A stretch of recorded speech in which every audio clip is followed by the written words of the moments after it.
Donc voilà les problèmes sur les machines Nespresso, c'est exactement ça. On appuie, il ne se passe plus rien au bout de plusieurs années. Alors que celle-là, j'ai déjà changé la petite pièce là, donc ça c'est ça le bouton. Celle-là, ça s'est déjà changé. Donc ça marche instantanément, donc on va démonter ça et on va changer juste les deux petits boutons et elle est repartie comme en 40 après la machine. Là j'ai déjà retiré les parois moi, ça fait plusieurs années parce que j'ai changé les culasses, les deux culasses là, normalement c'est noir. Ça c'est une machine que j'ai récupérée du boulot, on faisait je sais pas peut-être 50 cafés par jour pendant plusieurs années, donc ça fuyait de partout. Je l'ai ramené, je l'ai changé ça il y a 5-6 ans. Donc ça marche bien, et là depuis plusieurs mois j'ai mes deux boutons qui marchent plus là, donc je vais les changer. Donc on va démonter, c'est rapide, hein, c'est vraiment simple. Une fois qu'on a retiré, le plus chiant c'est les parois en fait ici. Et quand vous les c'est que des clips, il n'y a pas de vis hein, sur les parois, il n'y a pas besoin de passer par en dessous pour démonter, vous retirez le bac à eau, vous démontez les parois, ça se déclipse, malheureusement c'est assez fragile et puis ça se casse quoi les parois. C'est aussi pour ça que je les remets pas parce que ça tient pas droit, vous voyez là par exemple. Mais bon c'est pas grave, c'est du détail quoi.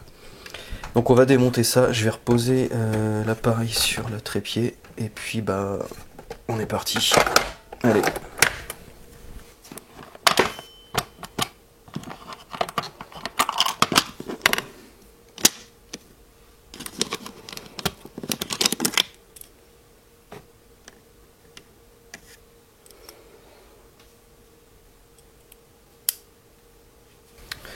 Bon, on va venir déclipser. Là, il y a quatre petites pattes qui rentrent dedans. Je sais plus comment j'avais fait. Je crois qu'il n'y a pas besoin vraiment de forcer. Ouais, voilà, c'est ça. On vient faire le guet.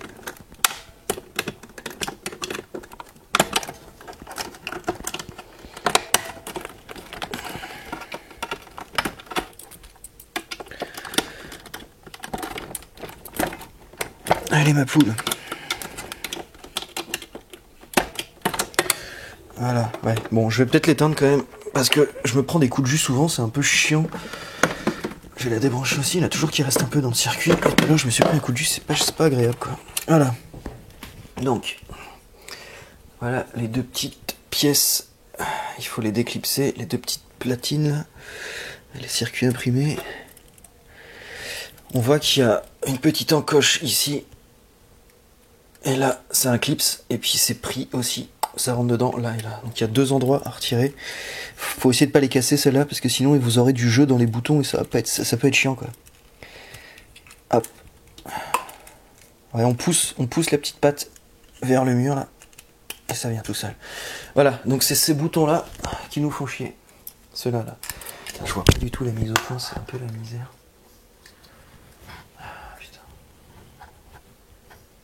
Voilà, là. Hop. Et on voit en fait à l'aspect, on voit que c'est un petit peu usé en fait quoi. C'est plus super blanc, super transparent, il y a un peu de marron. Si on compare au neuf, il y a quasiment tous les types de boutons comme ça, c'est souvent les mêmes. Hein. Ça doit être une Krups celle-ci. Vous voyez la différence de coloris? Et en fait, c'est la partie noire là qui transmet plus le courant en fait quoi. Sur le circuit imprimé. En fait, ça vient appuyer sur les petits ronds là. Donc ce qu'on peut faire aussi, c'est nettoyer ces circuits imprimés. Pendant qu'on a ouvert, autant en profiter. Donc pour ça, on va prendre un peu d'isopropanol.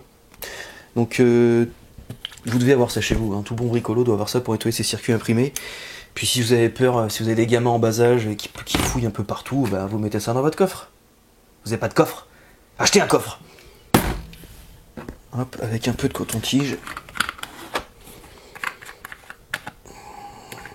Ça risque rien, hein, c'est fait pour. Hop. Et on vient juste badigeonner dans tout. Hop. Voilà. Faut laisser sécher évidemment. Ok.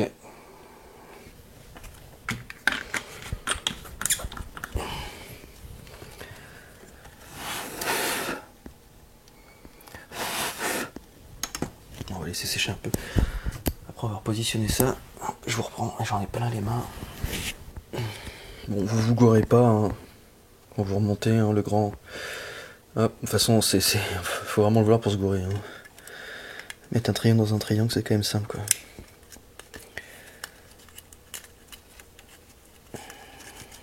Un peu chiant de remettre les fils, là.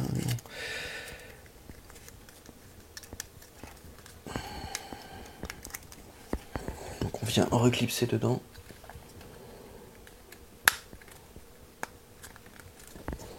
C'est normal hein, que ce soit un peu penché, c'est un peu de biais, c'est logique, c'est ça qui est déjà de biais. Au début je pensais que c'était pas droit, mais c'est pas, enfin c'est normal quoi. Hop. Et voilà. Ok, bon avant de le refixer pleinement, je vais tester. Hop.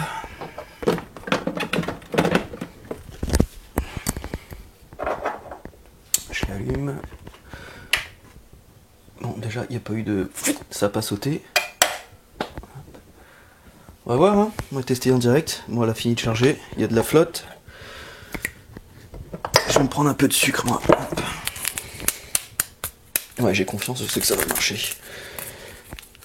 Et puis si ça marche pas, ce sera dans le bêtisier, de toute façon. Allez, un cours. Allez, un cours, mon gars. Voilà, ça l'a mise en marche direct. Bon, là, à mon avis, vu qu'elle a pas servi depuis des années, ce côté-là, là, elle est en train de faire la purge ou elle essaye de charger sa flotte.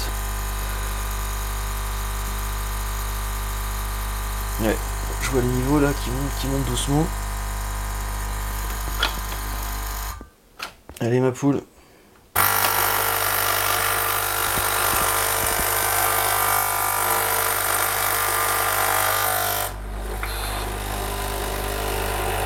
Ça va nous péter à la tête le truc. T'es assuré pour ces conneries toi ici?